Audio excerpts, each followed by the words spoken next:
जय हिंद, जय श्री राम। मेरा नाम है अमरदीप और आप देख रहे हैं अमरवर्ष कथा हिंदी। और आज मैं आपको एक ऐसी विज्ञान और भविष्य की कहानी सुनाने वाला हूं जो आपकी सोच को बदल देगी।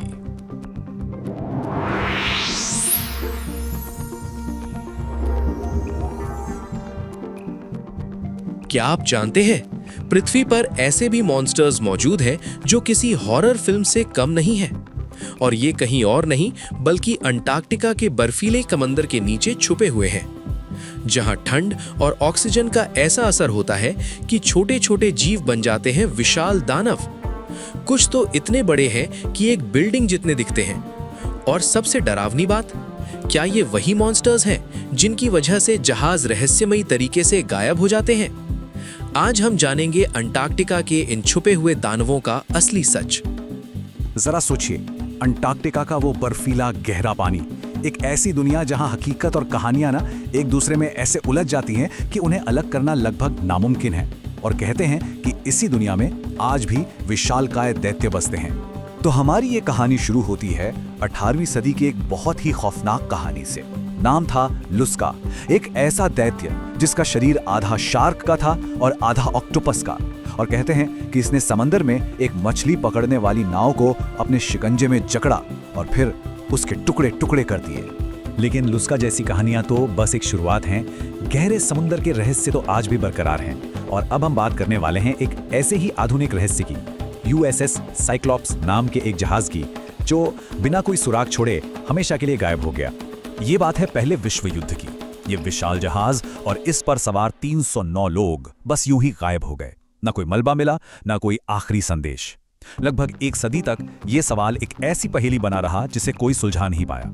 लेकिन गायब होने से ठीक पहले कप्तान की एक घबराई हुई आवाज रेडियो पर सुनाई दी।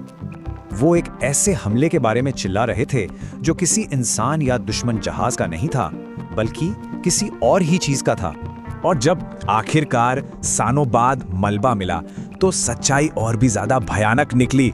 जहाज को देखकर ऐसा लगा मानो उसे किसी तूफान या हमले ने नहीं, बल्कि किसी बहुत ही विशाल जीव ने 2 टुकड़ों में तोड़ दिया हो। और सबसे ज्यादा डराने वाली बात जानते हैं क्या थी? उन 309 लोगों में से एक का भी शरीर कभी नहीं मिला। तो USS साइक्लॉप्स पर हमला किसने किया, ये शायद हमेशा एक रहस्य ही रहेगा।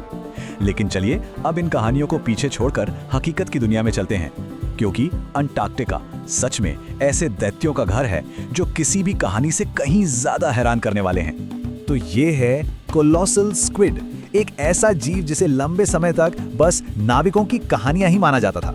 लेकिन फिर 2007 में एक पकड़ा गया और उसका वजन था लगभग आधा टन। जरा सोचिए, एक स्क्विड जो करीब करीब एक स्कूल बस जितना बड़ा हो। और अब जरा इस अंटार्कटिक समुद्री मकड़ी को देखिए। ये जीव इतना अजीब है कि इसका शरीर तो जैसे है ही नहीं। इसके सारे जरूरी अंग इसकी लंबी पतली टांगों के अंदर होते हैं और ये किसी वैम्पायर की तरह दूसरे समुद्री जीवों का रस चूसकर जिंदा रहती है। हम सबने सामान्य स्टारफिश तो देखी ही है ना, जिनकी 5 भुजाएं होती हैं। लेकिन अंटार्कटिक की स्टारफिश वो बिल्कुल अलग है। उसकी 20 से 25 भुजाएं होती हैं और ये समंदर की तलहटी पर एक विशाल जिंदा जाल की तरह फैलकर अपने शिकार का इंतजार करती है। ये कोई आम स्टारफिश नहीं, ये एक शिकारी है। तो सवाल ये उठता है कि आखिर अंटार्कटिका में ऐसा क्या खास है? वहां का ये अनोखा माहौल इन जीवों को इतना विशाल, इतना बड़ा कैसे बना देता है? चलिए अब इस रहस्य के पीछे का विज्ञान समझते हैं। आखिर वो कौन सी परिस्थितियां हैं जो इन दैत्यों को जन्म देती हैं? इस कमाल की बायोलॉजिकल पहेली का जवाब एक ही शब्द में है, पोलर जाइगेंटिज्म। ये एक साइंटिफिक प्रिंसिपल है जो हमें बताता है कि ठंडे ध्रुवीय इलाकों के जीव गर्म इलाकों में रहने वाले अपने ही रिश्तेदारों से इतने ज्यादा बड़े क्यों हो जाते हैं। इसे ऐसे समझिए जैसे ये एक दैत्य बनाने की रेसिपी हो, जिसके 4 मेन स्टेप्स हैं। स्टेप 1, ढेर सारी ऑक्सीजन। ठंडा पानी गर्म पानी के मुकाबले कहीं ज्यादा ऑक्सीजन सोख सकता है। स्टेप 2, धीमी मेटाबॉलिज्म। ठंड में शरीर की एनर्जी खर्च करने की रफ्तार बहुत धीमी हो जाती है, जिससे एनर्जी बचती है। स्टेप 3, स्थिरता। अंटार्कटिका का माहौल लाखों सालों से लगभग एक जैसा ही रहा है। और चौथा और सबसे जरूरी, साइज का फायदा। जितना बड़ा शरीर होगा, बर्फीले पानी में उतनी ही आसानी से गर्मी बनी रहेगी। मैं अपने चैनल पर देख पा रहा हूँ कि आप लोग वीडियोस तो देखते हैं पर सब्सक्राइब नहीं करते हैं। तो जल्दी से सब्सक्राइब बटन पर क्लिक कीजिए ताकि मुझे ऐसे ही और वीडियोस बनाने के लिए मोटिवेशन आए। तो चलिए वीडियो पर वापस आते हैं। लेकिन इस कमाल की कहानी में अब एक दुखद मोड़ भी आ गया है। ये अनोखी दुनिया और इसके ये विशालकाय निवासी अब इंसानी गतिविधियों की वजह से एक बहुत बड़े खतरे का सामना कर रहे हैं। ये एक फैक्ट शायद चौंकाने वाला हो। 1950 के बाद से बढ़ते तापमान की वजह से दुनिया के समंदरों से 2% ऑक्सीजन खत्म हो चुकी है। अब सुनने में ये 2% शायद कम लगे, लेकिन असल में ये एक बहुत बहुत बड़ा बदलाव है। हमारी एक्टिविटीज की वजह से समंदर गर्म हो रहे हैं और जैसा कि हमने बात की, गर्म पानी में ऑक्सीजन कम घुलती है। मतलब ये सीधे सीधे उन हालातों पर हमला है जिन्होंने इन दैत्यों को बनाया था। वो नाजुक संतुलन जिसे बनने में लाखों साल लगे थे, अब टूट रहा है। और इसी के साथ हम वापस वहीं आ जाते हैं जहां से हमने शुरुआत की थी, मिथक और हकीकत के बीच। तो अब सवाल यह है कि क्या हमारी धरती के ये असली दैत्य हमारी आंखों के सामने ही दोबारा सिर्फ कहानियों और किंवदंतियों का हिस्सा बनकर रह जाएंगे? तो कैसा लगा आपको ये वीडियो?